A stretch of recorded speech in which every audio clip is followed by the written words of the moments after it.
이제 드디어 finally 창세기가 이제 마치는 시간인데, 오늘 처음 보시는 분들은 또 수지 맞으신 분들입니다. 일단 창세기는 1장 시작할 때부터 마지막 50장 설교 들으면 이제 다 들은 겁니다. 그래서 오늘 말씀 통해서 또 은혜가 되었으면 좋겠는데요. 제가 이 창세기를 쭉 이렇게 준비하면서 창세기 설교를 언제부터 시작했는가 이렇게 살펴봤더니 2022년 8월 26일 그때부터 아마 창세기가 처음으로 시작이 됐더라고요. 그러니까 오늘까지 71번째 이제 강의 설교거든요. 그럼 한 2년이란 세월 가운데 뭐 여러 가지 사정이 있어서 설교를 못한 그런 기간도 있었지만, 대체적으로 보면 한 1년 반 정도 창세기에 있는 말씀을 가지고 이렇게 계속 강의를 했던 것 같아요. 제가 이 창세기를 다 마칠 수 있을까 걱정을 많이 했는데, 이래 또 마치는 시간이 또 오네요. 또 그럼 이제 다음 주부터는 이제 교회 안 나와야지 뭐 이렇게 하시면 안 돼요. 그리고 다음 주부터는 또 새로운 내용으로 여러분들께 찾아갈 테니까요. 계속해서 시간이 되시면 또 1부 예배 오시고 또 2부에 가서 또 은혜도 받으시는 여러분들이 되었으면 좋겠습니다. 제가 2년 전에 이제 이 창세기 강의를 시작할 때 사연이 많아요. 제가 2년 전에 너무 힘들었습니다. 아마 여러분들이 제가 사정을 아마 잘 아실 거예요. 그래서 2년 전에 그때 코로나도 겹치면서 교회적으로도 많이 힘들고 신앙적으로도 많이 힘들고, 내가 계속 목회할 수 있을까라는 고민이 막 있었을 때 하나님께서 저에게 어떤 마음을 주셨냐면, 네가 처음 예수님을 만났을 때 그 구원의 감격을 기억나게 하시더라고요. 그래서 내가 처음 예수님을 믿었을 때 그 얻었던 그 내용을 이제 구원의 감격이라고 하잖아요. 그걸 딱 맛을 들이면 평생 동안 그 맛을 잊지 못하는 거예요. 그래서 그게 생각이 나더라고요. 내가 처음 예수님을 인격적으로 만났던 때, 그때가 이래 딱 생각이 나더라고요. 그래서 그런 내가 처음에 예수님을 만났을 때 얻었던 그 구원의 감격, 그걸 다시 한번 회복해 보자라는 그런 생각을 가지고 이제 창세기 강해가 이제 시작되었다라고 하는 것이죠. 저는 이제 어릴 때부터 교회를 출석했었고 주일학교 졸업장도 가지고 있습니다. 어머니 아버지가 교회를 안 다니시는 분이었지만 교회를 다니는 것은 그렇게 어려움 없이 교회를 잘 다녔고, 한동안 방황을 하다가 고등학교 2학년 때 이제 저희 그 작은 교단의 교단 집회가 있었는데, 그 집회에서 이제 예수님을 만나고, 또 저희 교회 청년회 이제 그해 겨울에 수련회가 있었는데, 그 수련회 때 하나님께서 정말 인격적으로 만나게 해주심으로 그때 이제 처음으로 이제 주님을 이렇게 정말 주님이 살아계시는구나라는 그런 어떤 구원의 감격을 경험하는 그런 시기가 있었거든요. 그때 아마 교회 청년들이 갔던 기도원이, 이런 부산에 사시는 분은 기장에서 이제 울산 가는 데 보면 일광역이라고 하는 데가 있어요. 여기 일광해수욕장인데, 그 일광해수욕장 주위에 보면 다름산이라고 하는 산이 있어요. 꼭 그 불교 용어 산 같죠. 다름산이라고 하는 그곳에 기도원이 하나 있는데, 이제 그 기도원에서 이제 교회 청년들과 함께 그 당시에는 이제 솥 들고 와가지고 불 피워가지고 밥에 먹으면서, 그때 아마 하나님께서 저에게 예수님을 인격적으로 만나는 그런 경험을 해주셨는데, 이전에는 예수님은 믿었는데 창세기가 안 믿어지는 거예요. 창세기가 하나님이 말씀으로 세상을 만들었다는 게 안 믿어지는 거예요. 예수님은 믿겠는데 이 창세기가 안 믿어지는 거예요. 아마 여러분들 가운데서 그런 분들 있을지도 모르겠어요. 근데 이 창세기를 통해서 이 창세기가 정말 하나님께서 주신 말씀이라는 사실을 그때 이제 깨닫고 또 주님을 만났던 그 시기가 바로 그 다름산 기도원에서 청년들과 같이 기도하면서 예배드릴 때였던 것 같아요.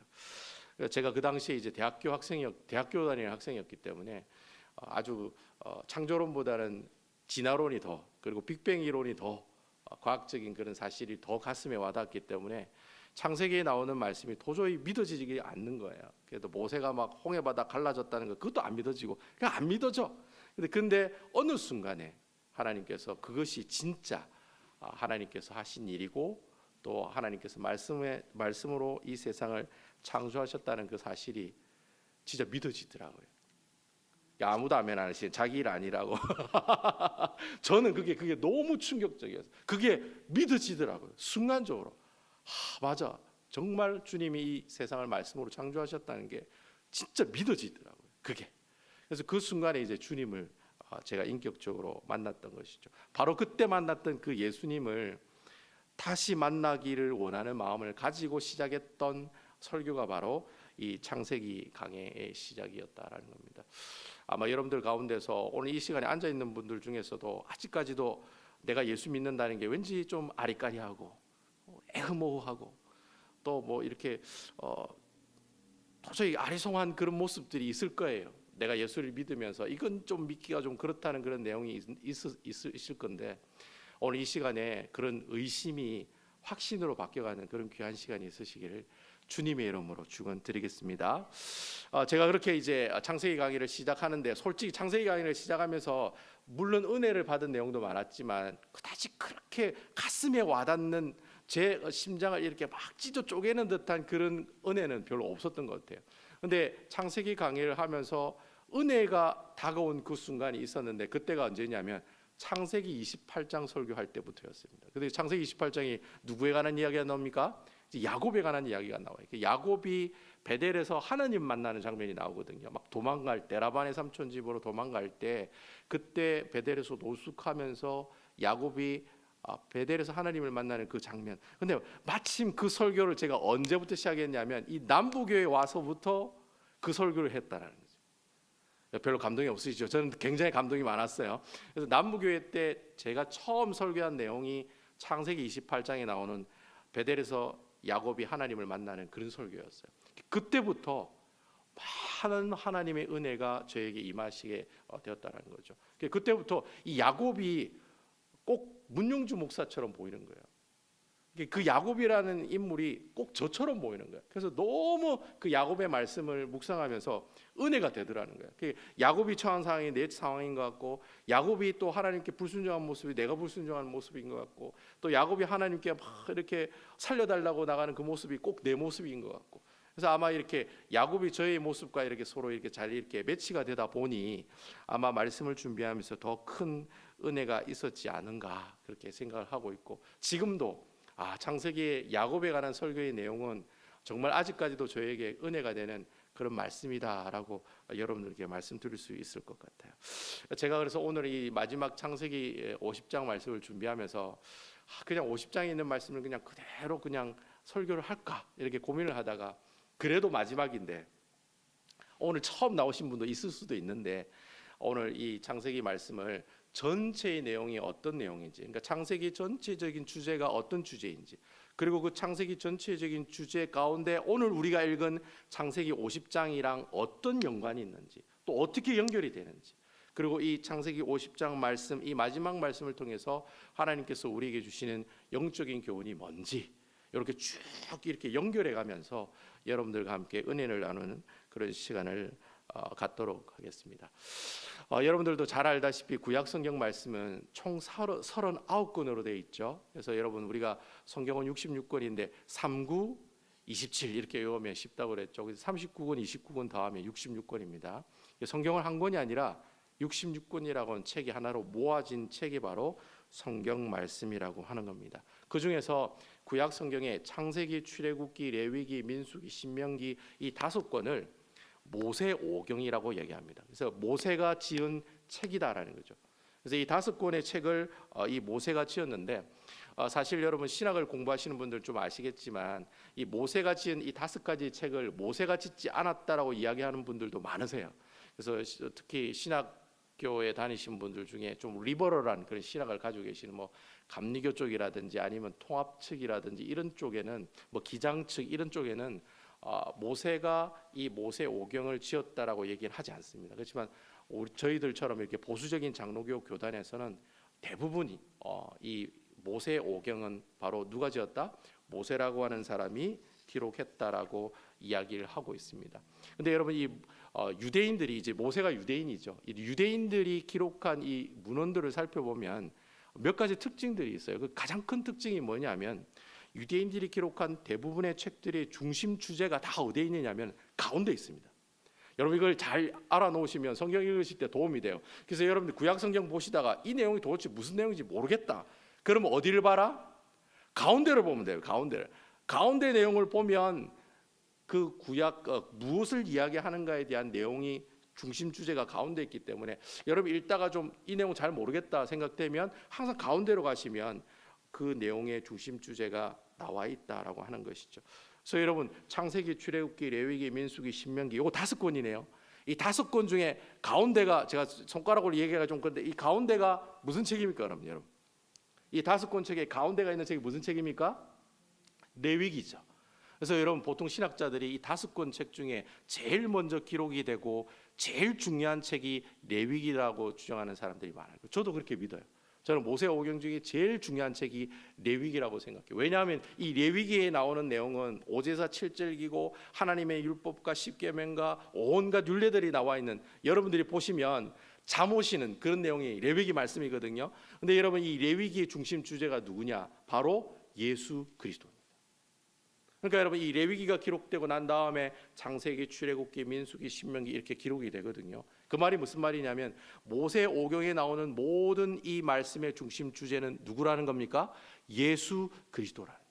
이게 굉장히 중요한 거예요. 이걸 조금 더 확대해서 얘기하면 성경 66권에 나오는 모든 중심 주제가 되시는 바로 누구세요? 예수 그리스도라는 거예요. 창세기의 중심 주제도 예수 그리스도이고 요한계시록의 중심 주제도 예수 그리스도다. 그래서 레위기의 말씀이 구약 성경에서 굉장히 중요한 말씀으로 자리 잡고 있다라는 거예요. 여러분 신약 성경에도 보면 이런 패턴들이 있습니다. 여러분 보통 그 신약 성경에 보통 목사님들이 창세기를 설교하고 난 다음에 어떤 책을 강의하느냐면 마태복음을 많이 강의하세요. 그래서 여러분 유명한 목사님들 보시면 항상 창세기 강의 끝나면 마태복음 강의를 하세요. 그래도 처음이니까 처음 이렇게 설교하겠지라고 생각하지만 실질적으로 창세기 있는 내용이 모두 다 어디로 연결됩니까? 마태복음에 나오는 내용과 싹 연결이 돼요. 그래서 보통 창세기에서 마태복음으로 이렇게 많이 설교를 하는데 여러분 마태복음을 읽어보시면 5장, 6장, 7장에 무슨 얘기가 나오냐면 예수님께서 산 위에서 설교하신 내용이 나와요. 그것을 우리가 전문용어로 산상수훈이라고 얘기합니다. 그 5장, 6장, 7장이 나와요. 자, 그럼 5장, 6장, 7장의 산상수훈이 나오면 중요한 내용은 어디 있다는 겁니까? 중간에 몇 장에 있다는 겁니까? 6장에 있다는 거예요. 자, 여러분 우리 한번 국문 목사 거짓말하는 거 한번 찾아보시죠. 마태복음 6장 한번 찾아보세요. You're looking for the chapter Matthew chapter 6. 자, 여러분 한번 찾아보세요. 신약 성경 제일 처음에 마태복음 나오고요. 그리고 6장 찾아보세요. 6장. 찾으셨습니까? 6장에 무슨 내용이 나옵니까? 6장에 무슨 내용이 나옵니까? 한번 쭉 보세요. 6장 쭉 보면 무슨 내용이 나옵니까? 주기도문에 관한 내용이 나오죠. 그래요, 안 그래요? 그러니까 여러분 이 말이 무슨 말이냐면 예수님께서 산 위에서 설교하신 이 산상수훈 보호는 어떤 내용이냐면 너희가 하나님 나라의 백성이면 어떻게 살아야 하니라는 것을 적은 내용이 5장, 6장, 7장에 나오는 말씀이에요. 그러면 결국 네가 하나님 나라의 백성으로서 어떻게 살아라는 겁니까? 주기도문에 나오는 이 말씀으로 살아가라는 거예요. 그러니까 여러분 이 주기도문은 단순히 여러분들이 예배 마치고 여러분 우리 주기도문 하면서 마칩시다 할 때 외우는 그런 주기도문이 아니라 여러분 성경에 나오는 이 주기도문은 어떤 내용입니까? 네가 예수쟁이면 그렇게 살아라는 말이에요. 여러분 아멘입니까? 하늘에 계신 우리 아버지여, 하늘에 계신 우리 아버지라 항상 찬양하며 살아라는 거예요. 하늘에 계신 우리 아버지여, 이름이 거룩히 여김을 받으시며 항상 하나님의 이름을 거룩히 여김을 받으며 거룩히 여기는 그런 하나님의 이름을 영광 돌리며 살아가는 그런 인생이 살아가라는 거예요. 하나님 아버지의 뜻이 이 땅에 이루어진 것 같이 땅에서도 이루어질 수 있도록 너희들이 어떻게 그렇게 살아라는 거예요. 아버지의 뜻이 어디 있습니까? 하나님의 말씀에 있잖아요. 하나님의 말씀이 너희들 삶 가운데 이루어질 수 있도록 그렇게 살아라는 거예요. 그 내용을 구구절절히 적은 내용이 바로 6장에 나오는 주기도문에 나오는 말씀이다라는 거예요. 제가 나중에 시간이 나면 이 주기도문 가지고 또 강의하면 좋겠다라는 그런 생각이 많이 들어요.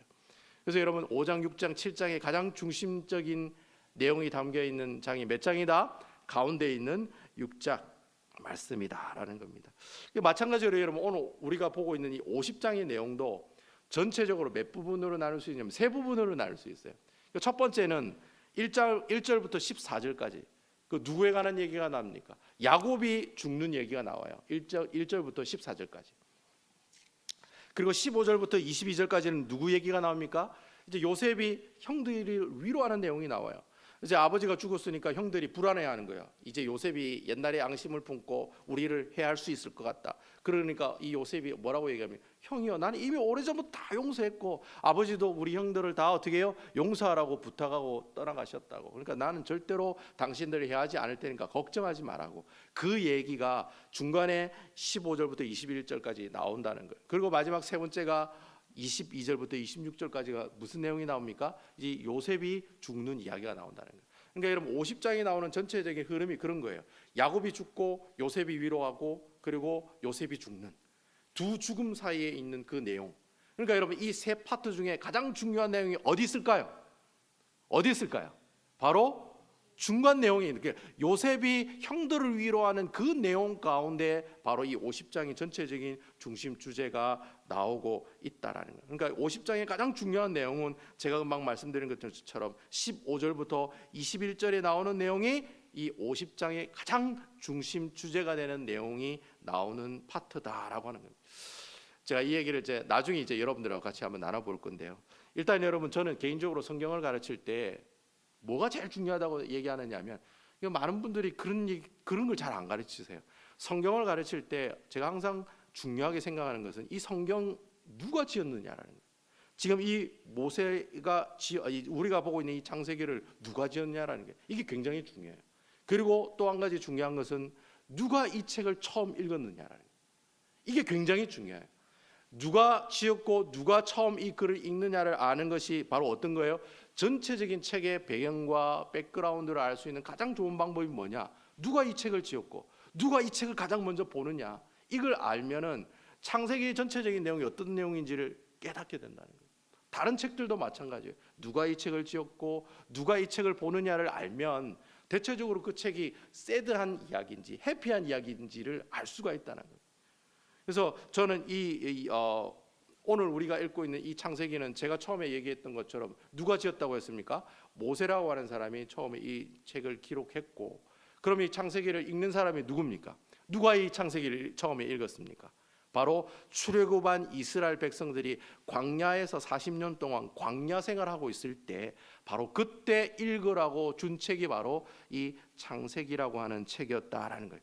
이게 모세가 자기가 이 글을 적고 싶어서 적은 게 아니죠. 하나님께서 모세를 통해서 하나님의 주신 그 영감에 따라서 이 모세가 이 말씀을 기록했는데, 그럼 하나님께서 이 모세를 통해서 이스라엘 광야에 있는 이스라엘 백성들에게 무슨 얘기를 하고 싶었느냐? 크게 세 가지를 얘기하고 싶었다는 거예요. 첫 번째는 출애굽한 하나님이 누구인지를 얘기해 주고 싶었던 거예요. 여러분, 광야에 있는 이스라엘 백성들이 출애굽에서 살고 있는데 도대체 이 출애굽하게 하신 분이 누구이신지를 몰라. 모르니까 어떤 현상이 일어나요? 모세가 산 위에서 안 내려오니까 뭘 만들어요? 출애굽한 하나님이라고 하면서 만드는 그게 뭡니까? 금송아지잖아요. 그걸 하나님이라고 생각하는 거예요, 이스라엘 백성들은. 그러니까 하나님께서 이 모세를 통해서 이 이스라엘 백성들이 얘기하고 싶었던, 이 창세기를 통해 얘기하고 싶었던 첫 번째가 그거예요. 내가 출애굽한 하나님이 이러이러한 분이야. 이 사실을 이야기해 주고 싶었다는 거예요. Who am I? 내가 누군지 아니? 하나님이 누군지 아니? 그 내용이 첫 번째 얘기하고 싶어서 이 창세기를 기록했다는 거예요. 두 번째는 뭘 얘기해 주고 싶어서 기록했냐면, 두 번째는 도대체 그러면 광야 생활하고 있는 이스라엘 백성들 도대체 어떠한 존재라는 거예요. Who am I? Who am I? 내가 누구냐라는 거예요. 우리를 출애굽하신 하나님이 누구이며, 그리고 출애굽한 그 이스라엘 백성들이 살고 있는 그 광야에 살고 있는 우리는 도대체 어떠한 존재라는 거냐. 그 존재를 정확하게 이야기해 주기를 원해서 바로 이 창세기의 말씀을 기록했다는 거예요. 그리고 세 번째는, 그러면 너희가 어떠한 하나님인지 어떠한 존재로 알았으면 이제는 너희가 어떻게 살아야 되느냐. What shall I do? 네가 어떻게 살아야 되느냐. 네가 하나님 나라의 백성이고 하나님이 너를 출애굽한 존재라면 이 광야에서 네가 어떻게 살아야 되느냐, 그 사실을 이야기하고 싶어서 바로 이 창세기를 모세를 통해서 하나님께서 기록하게 해 주셨다는 거예요. 그래서 여러분, 창세기 제일 처음 보면 무슨 얘기가 나옵니까? 1장과 2장에 보면 무슨 얘기가 나와요? 하나님이 이 세상을 창조했다는 얘기가 먼저 나오는 거예요. 야, 너희들을 창조하신 사람은 바로 나야. 내가 너를 창조한 그 주인이 바로 나라는 거예요. 바로 그걸 이야기하기 위해서 창세기 1장과 2장에 보면 하나님께서 이 말씀으로 이 세상을 창조하시고 하나님께서 뭐예요? 아담과 하와를 창조하시고 이 세상에 이 모든 민족을 퍼뜨리신 분이 바로 누구다? 바로 나 여호와 하나님이다라는, 이 세상의 주인이 주님이시고 그 세상을 통치하고 계시고 주관하고 계시는 분이 누구다? 바로 여호와 하나님이 이 세상의 주인이라는 거예요. 그 얘기를 하고 싶어가지고 바로 창세기 1장과 2장에 보면 창조에 관한 이야기가 나오고 그렇게 막 이렇게 하나님의 말씀들이 시작이 되고 있다라는 거예요. 쉽게 말하면 하나님이 뭐예요? 짱이라는 거예요. 야, 하나님 짱이야? 하나님 우리의 주인이야? 우리의 통치자야? 그분이 우리 대통령이야? 그 사실을 이 창세기 말씀을 통해 딱 이스라엘 백성들에게 이야기하고 있다는. 그럼에도 불구하고 여러분 안타깝게도 창세기 3장부터 보면은 이스라엘 백성들, 이 인류가, 이 인간들이 어떻게 해요?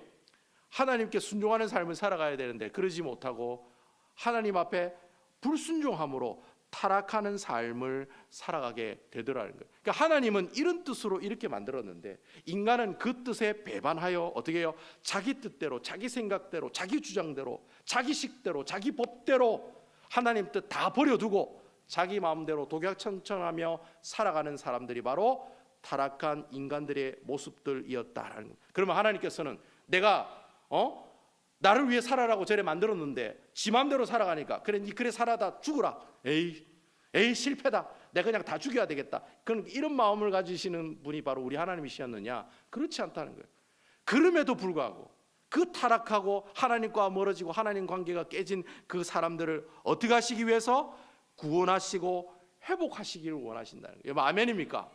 예, 그 얘기가 바로 성경에 나오는 이야기예요. 야, 타락한 그 인류와 그 백성들을 구원하시기 위해서 누구를 세웁니까? 한 사람을 세우는 거예요.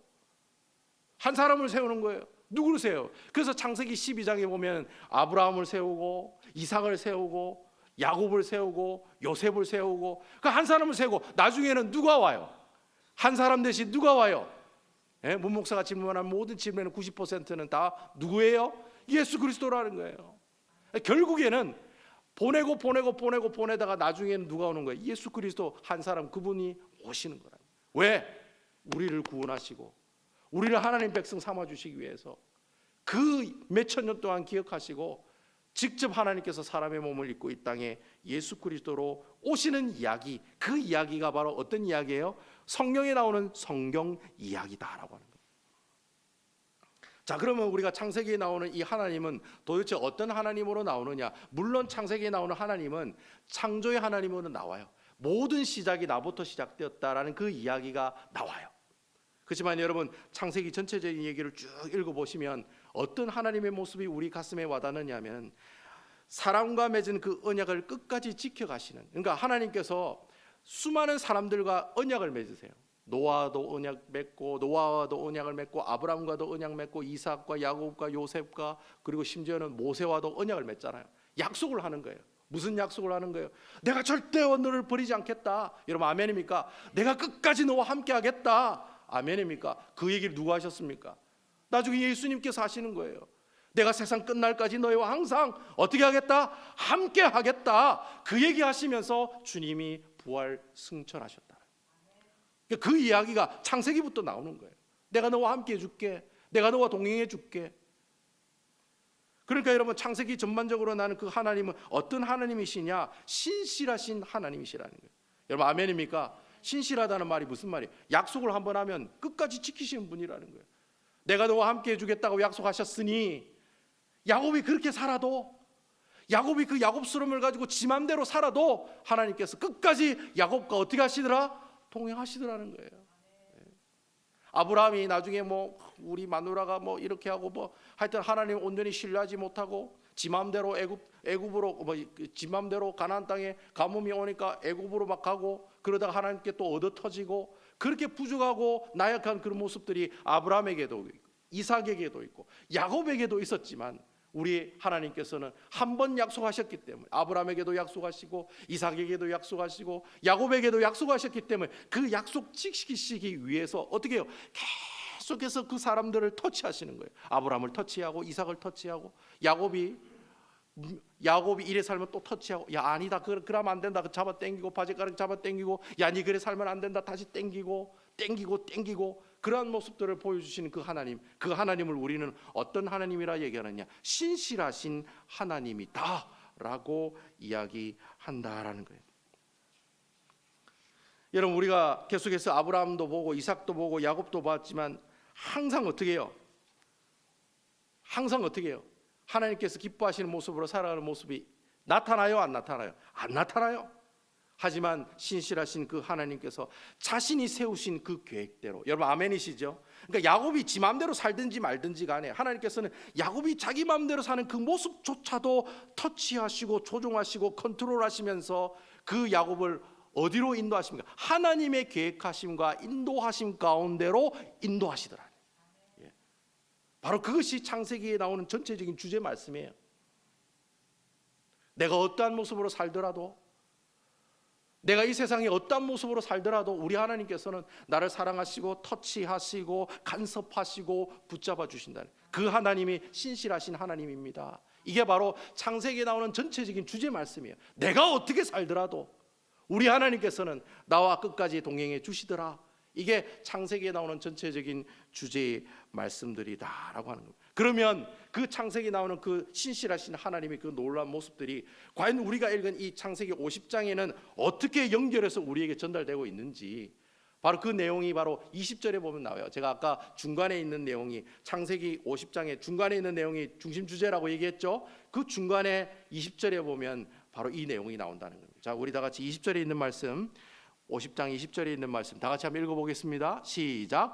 당신들은 나를 헤아려 하였으나 하나님은 그것을 손으로 바꾸사 오늘과 같이 많은 백성의 생명을 구원하게 하시려 하셨나니. 자, 여러분, 요셉이라고 하는 사람 우리가 한번 잠시 생각해 봅시다. 여러분, 요셉의 입장에서 보면 요셉은 형들 때문에 얼마나 많이 고생했습니까? 형들이 요셉을 인신매매로 팔아가지고 애굽에 왔는데 종살이하다가 또 그 보디발이라는 못된 여인 때문에 또 어떻게 해요? 모함을 받아가지고 말도 안 되는 모함으로 어떻게 해요? 감옥에 들어가가지고 뭐 1, 2년 있었습니까? 뭐 신학자들마다 차이가 다 있지만 제가 볼 때는 10년 이상은 있었던 것 같아요. 10년 이상은. 예? 억울한 누명을 쓰고 10년 동안 감옥에서 살아갔던 그 인생을 여러분, 우리가 인간적인 눈으로 보면 실패한 인생일까요? 성공한 인생일까요? 실패한 인생이죠. 인신매매로 팔려 종으로 살아, 거기 누명받고 감옥에 가서 10년 동안 또 살아. 여러분, 인간적인 눈으로 보면 요셉은 완전히 실패한 인간이라고 할 수밖에 없다라는 거예요. 그럼에도 불구하고 신실하신 하나님께서 그 실패한 인생의 그 요셉을 어떻게 하셨다? 오늘 성경에 보니까 하나님이 그것을 뭘로 바꾸셨다? 선으로 바꾸셨다, 그래 얘기하고 있는 거예요. 아멘입니까? 딱 보니까 창세기 주제가 나오네요. 내가 어떻게 살든지 간에 우리 하나님께서 나를 어떻게 하시더라? 끝까지 터치하시고 붙들어 주시더라. 그 하나님이 신실하신 하나님이시더라. 그 내용이 오늘 성경에 보니까 하나님이 그것을 선으로 바꾸셨습니다. 모든 사람이 요셉을 헤아려 하였으나 하나님이 그것을 무엇으로 바꾸셨다? 선으로 바꾸셨다는 거예요. 그럼 이 선이라고 하는 단어의 뜻이 뭐냐? 여러분, 이 선이라고 하는 단어의 뜻이 히브리어로 토브라고 하는 뜻이에요. 토브. 여러분, 이 토브라는 단어가 어디에 나오느냐면 하나님께서 세상을 창조하시고 보시기에 좋았더라, 그 얘기가 토브라는 뜻이에요. 그러니까 영어로는 굿, 우리말로 말하면 좋다, 훌륭하다, 원더풀하다, 그 뜻이 바로 이 토브라고 하는 뜻을 가지고 있다라는. 근데 여러분, 이 토브라고 하는 뜻이 좋다라는 뜻도 있지만 굿이라고 하는 뜻도 있지만 또 어떤 뜻으로 사용이 되느냐면 하나님이 어떠한 일을 계획하시는데 그 일이 어떻게 해요? 잘 성취되더라.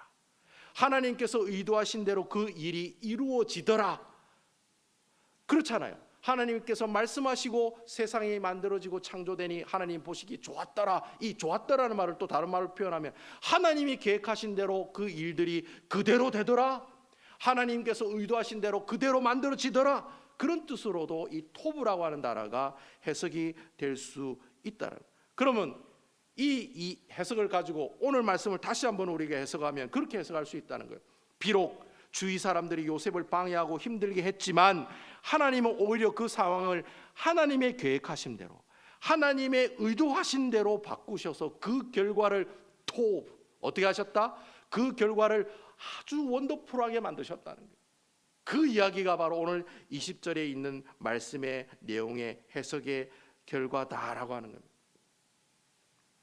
그러니까 여러분, 이 말씀을 가지고 오늘 창세기에 나오는 전체적인 말씀을 우리의 삶 가운데 적용하면 우리가 그렇게 적용할 수가 있는 거예요. 하나님께서 이 세상을 창조하시고 우리와 함께 해주시겠다고 하신 그 약속에 신실하신 그 하나님 때문에 우리가 이 세상 가운데 살아가는데 경제적으로 힘들고 때로는 육체적인 질병으로 힘들고 사람 때문에 힘들고 여러 가지로 힘들고 어려운 가운데 고통 가운데 살아가는 모습들이 있지만은 그 어려운 가운데서도 우리 하나님께서는 어떤 하나님? 신실하신 그 하나님께서는 하나님의 계획하신 대로 하나님의 인도하신 대로 하나님의 의도하신 대로 그러한 모습들을 마지막 결국에는 어떻게? 그 토부라고 하는 결과를 만들어 가시는 그 하나님을 두고 오늘 성경에 뭐라고 얘기하느냐? 하나님께서 우리 해를 뭘로 바꾸셨다? 선으로 바꾸셨다라고 이야기하고 있다라고 하는 것입니다. 그 이야기가 바로 오늘 말씀을 통해 우리에게 적용되는 말씀이라는 그런 거예요. 여러분, 내가 신앙생활을 하다 보면, 내가 이민생활을 하다 보면 기가 차고 똥이 차고 순사가 칼을 차고 별의별 일을 다 당하고, 그렇잖아요. 여러분, 말도 안 되는 사람을 어디에서 만납니까? 교회에서 만나요. 교회에서. 내가 직장에서 만나면 욕이라도 하지, 교회에서 만나면 욕도 못해. 내가 어떻게 욕을 해요? 답답한 거예요. 그럼에도 불구하고 하나님께서 그 마음을 어떻게 해요? 하나님의 계획하심과 하나님의 의도하시고 하나님의 인도하심의 모습대로 어떻게 해요? 그 결과는 나중에 어떻게 해요? 실패가 아니라 토부, 보시기에 좋았더라. 그 모습으로 인도하는 놀라운 역사가 우리 삶 가운데 나타난다는 거예요. 그 내용이 바로 이 오늘 말씀을 통해서 우리에게 주시는 아름다운 영적인 교훈의 말씀들이다라는 겁니다. 자, 그렇다면 여러분, 그러면 하나님께서 이렇게 우리에게 본질적으로 죄로 말미암아 죽음 가운데 있고 고통 가운데 있는 존재였지만 우리 존재가 죄 가운데 어떻게 우리 죄가 이 땅에 우리가 죄를 지음으로 말미암아 우리에게 다가온 두 가지 큰 모습이 있잖아요. 하나는 죽음이고 하나는 질병이고, 내가 아프고 내가 고통당하는 것 내 죄 때문에 오는 거거든요. 그리고 죽음 또한 내 죄 때문에 오는 결과거든요. 근데 여러분, 이렇게 하나님께서 우리가 죄로 말미암아 이 질병과 죽음이라는 결과를 낳았지만은, 그렇지만 하나님 그 놀라운 계획하심과 인도하심을 통해서 사망 가운데 있는 우리를 다시금 어디로 인도하세요? 하나님의 영원한 생명으로 영생으로 인도하시는 분이 계신데, 그 계시는 그분을 성경 말씀에 계속해서 우리에게 소개하고 있더라는 거예요. 바로 그분이 누구시라는 거예요. 그분이 누구세요? 누구세요? 제가 질문하는 모든 질문의 90%가 다 지저스 크라이스트라는 거예요. 누구세요? 바로 예수 그리스도라는 거예요. 여러분, 아멘입니까? 여러분, 20절에 나오는 하나님이 그것을 선으로 바꾸셨다는 그 말이 바로 그거예요. 우리가 죄로 말미암아 죄인된 우리였지만은 그분 때문에 그 죄인된 우리가 죄 없는 자로, 불의한 우리가 의로운 사람으로, 하나님과 완전히 원수된 사람이었지만 이제는 하나님의 자녀로, 하나님의 백성으로, 그리고 나중에는 부활의 산 소망과 영생을 얻게 되는 이 놀라우신 이 하나님의 구원의 선물을 누가 주셨느냐? 예수 그리스도가 주셨다는 거예요. 그럼 결국에는 오늘 본문에 나오는 그가 요셉이 모든 해를 세상에 있는 모든 것들이 요셉을 향해 해를 가하는 모습이 있었지만 하나님께서 그것을 선으로 바꾸셨다는 말은 그 결국에는 선으로 바꾸셨다는 그 구절이 결국 우리를 어디에게로 인도하고 있는 겁니까? 바로 예수 그리스도의 십자가 사건으로 다 인도하고 계신다는 거예요. 제가 항상 말씀드리잖아요. 오늘 말씀을 분명히 구약 성경에 있는 말씀을 우리가 보았는데 이 말씀을 통해 우리가 무엇을 볼 수 있다는 겁니까? 그분을 만날 수 있다는 거예요. 바로 예수 그리스도의 그 놀라운 구속의 은혜를 이 말씀을 통해서 우리가 만나 볼 수가 있다는 거예요. 여러분, 성경 66권에 있는 말씀이 다 그래요. 내가 말라기를 읽고 있고, 내가 사무엘상가를 보고 있고, 열왕기상가를 보고 있고, 내가 다니엘, 에스라, 요엘, 아모스, 오바댜, 요나, 미가, 남, 하박국, 스바냐, 학개, 스가랴, 말라기에 나오는 모든 말씀, 그 말씀의 모든 포커스가 다 어디로 향하고 있느냐? 바로 십자가의 사건 가운데 그 우리를 위해 십자가 못 박혀 죽으시고 죄 없다 하시고 의롭다 하시고 우리로 하여금 하나님과 화친되게 해주시고 부활의 산 소망과 영생을 주신 예수 그리스도, 바로 그분에게로 모든 하나님의 말씀이 다 집중되어 있다라고 하는 것입니다. 그러니까 여러분, 성경은 어렵기도 하지만 쉬워요. 다 예수 그리스도인데 뭐. 근데 어려워요. 수많은 하나님의 말씀이 있기 때문에 어려워요. 하지만 여러분, 그 어려운 말씀들이 다 누구에게로 향하고 있느냐? 바로 예수 그리스도를 향해 나아가고 있다라고 하는 겁니다. 여러분 오늘 본문에 보니까 예수님을 생각나게 하는 또 다른 구절이 하나 있습니다. 바로 10절과 11절에 나오는 말씀이에요. 우리 다 같이 10절에 11절에 있는 말씀 다 같이 한번 읽어보겠습니다. 그들이 요단강 건너편 아닥 타작마장에 이르러 거기서 크게 울고 애통하며 요셉이 아버지를 위하여 7일 동안 애국하였더니 11절 그 땅 거민 가나안 백성들이 아만 마당의 애통을 보고 이르되 이런 애굽 사람의 큰 애통이라 하였으므로 그 땅 이름을 아벨 미스라임이라 하였으니 곧 요단강 건너편이더라. 여러분 이 말씀은 어떤 말씀이냐면 야곱이 죽었을 때 이제 아버지 야곱이 죽었을 때 요셉과 그 형제들이 이 아버지 야곱의 유해를 들고 어디로 가요? 가나안 땅으로 이제 가는 거예요. 근데 그 가나안 땅으로 가는 그 행렬이 그 장례식 행렬을 보고 이 말씀을 이야기하고 있다라고 하는 겁니다. 11절에 보니까 그 아버지 그 장례 행렬이 이제 애굽에서 가나안 땅으로 들어가는데 그 가나안 땅에 있는 사람들이 뭐라고 얘기합니까? 예? 그 너무나도 크게 애통하는 모습 무리들이 지나가니까 우는 사람들이 막 지나가니까 그곳을 뭐라고 얘기합니까? 아벨 미스라임이라 애굽의 큰 고통이 지나가고 있는 곳이다라고 이야기할 정도로 그 야곱의 장례식 행렬에 수많은 사람들이 어떻게 하면서 가요? 울며 슬퍼하며 애통하며 그 지역을 통과하고 있었다라고 하는 겁니다. 여러분 사람이 죽으면 내가 할 수 있는 일이 있습니까? 없습니까? 여러분 우리 어머니 돌아가시니까 제가 할 수 있는 일이 아무것도 없어요. 아무것도 없어. 내가 뭐 어떤 하나님의 놀라운 능력으로 우리 어머니를 살리겠습니까?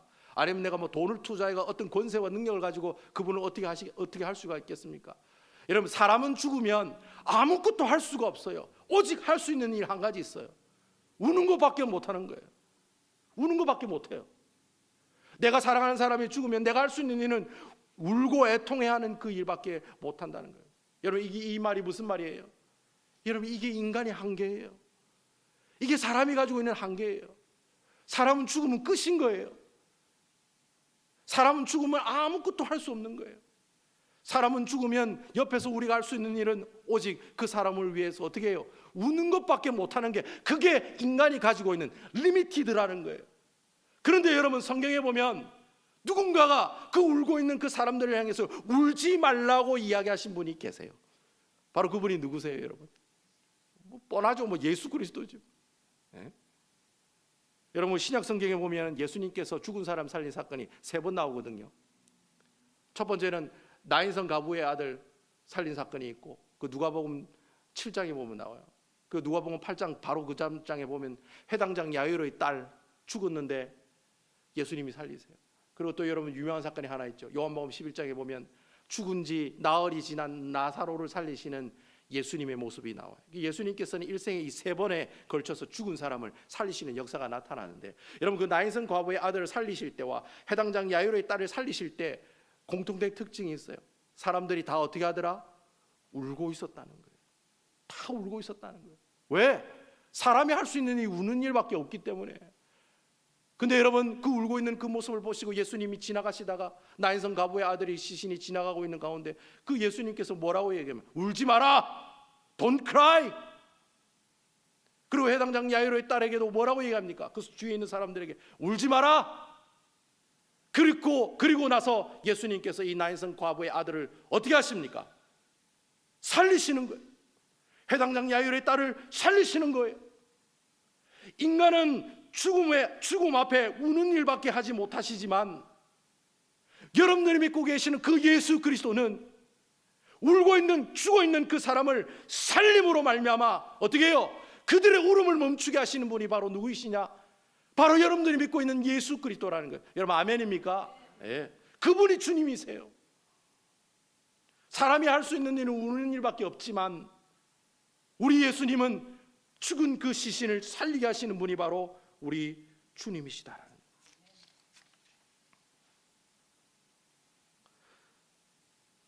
결국 여러분 우리 인생 가운데 찾아오는 모든 환난과 고통과 억울함의 모습들을 온전히 선하심으로 바꾸는 그 신실하신 주님, 여러분 이 주님을 어떻게 하라는 겁니까? 바로 이 하나님을 너희가 어떻게 해요? 믿고 온전히 신뢰하라고. 그런 마음을 가지고 하나님께서 이 모세를 통해서 이 창세기를 이스라엘 광야에 있는 백성들에게 전하고 이야기하고 있다는 거예요. 너희들이 어려울 거야. 광야에서 살아가다 보면 먹는 거, 입는 거, 자는 거 다 불편할 거야. 그럼에도 불구하고 그 모든 그 상황들을 어떻게 해요? 너희들은 옆에서 우는 일밖에 못하겠지만, 그렇지만 너희가 믿고 있는 그 신실하신 여호와 하나님 예수 그리스도께서는 너희들이 그 가지고 있는 문제들을 어떻게 해요? 그 모든 것들을 선으로 바꾸시는 능력들이 나타나시는 분이 너희들이 믿고 있는 신실하신 여호와 하나님이야. 그 하나님 어떻게 하라? 신뢰하라. 믿고 나가라. 그러면 네가 광야 생활에서 어떻게 해요? 하나님께서 부어주신 그 놀라우신 하나님의 신실하심들을 맛보는 역사가 경험하게 된다는 거예요. 그 이야기를 하고 싶었던 거예요, 하나님께서. 그리고 이 말씀을 통해서 하나님께서 우리에게 말씀하신다는 거예요. 너희가 이 세상에서 수많은 애를 받고 있지만, 네가 예수쟁이로 예수 믿는 사람으로서 별의별 고통과 억울함을 당하고 있지만, 그렇지만 그러한 상황을 선으로 바꾸시는 분이 계시는데 바로 그분이 예수 그리스도라는 거예요. 고로 그 예수님을 어떻게 해요? 믿음의 주여 나를 온전케 하시는 누구를 바라보자? 예수를 바라보자. 오직 예수를 바라보고 그 상황들을 이겨나가라는 거예요. 그러면 하나님께서 너희 그 상황을 손으로 바꿔주실 것이야. 그걸 경험하며 살아가는 아름다운 우리 남부교회 성도 여러분들 다 되시기를 주님의 이름으로 축원드리겠습니다. 창세기가 이런 내용이 담겨져 있는 거예요. 그래, 내가 예수님 때문에 사는 거예요. 제가 이 말씀의 은혜를 받은 거예요. 내가 지금 힘들지만 예수님 때문에 사는 거야. 내가 예수님 때문에 목회하는 거야. 내가 예수님 때문에 지금 이렇게 버티는 거야. 왜? 나중에 선으로 바꾸실 그 하나님의 놀라운 능력을 맛볼 수 있으니까. 그분이 우리 주님이시니까. 이런 놀라운 하나님의 은혜와 하나님의 함께 하심의 모습들이 이번 일주일 살아가는 여러분들 가운데 정말 하나님의 그 놀라우신 구속의 은혜, 그 예수 그리스도의 사랑의 은혜가 여러분들 심령을 터치해서, 그래, 내가 예수님 때문에 사는 거야. 내가 예수님 때문에 이렇게 힘을 내는 거야. 이런 놀라운 모습을 통해 하나님께서 보여주시는 그 능력과 하나님께서 보여주시는 그 놀라운 그 기적의 역사들을 경험하면서 살아가시는 아름다운 우리 남부교회 성도 여러분들 다 되시기를 주님의 이름으로 축원드리겠습니다. 우리 이 시간에 기도하실 때 그렇게 기도했으면 좋겠습니다.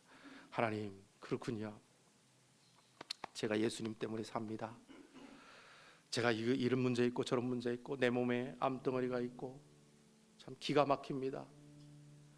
내가 이렇게 예수를 잘 믿는데 왜 저에게 이런 아픔이, 이런 고통이 있습니까? 하지만 주님, 나의 이 모든 고통을 선으로 바꾸시는 주님이 계시는 줄로 믿습니다. 주여 도와주십시오. 그 예수님 바라보게 해주십시오. 그리고 하나님 놀라운 기적과 이적을 바라보는 저희들 되게 해주십시오. 이제 더 이상 울지 않게 해주십시오. 울지 말라 주님께서 말씀하시니 이제 주님 바라보고 나갑니다. 주여 도와주옵소서. 우리 다 같이 하나님 앞에 동성으로 기도하며 나가도록 하겠습니다. 기도하시겠습니다.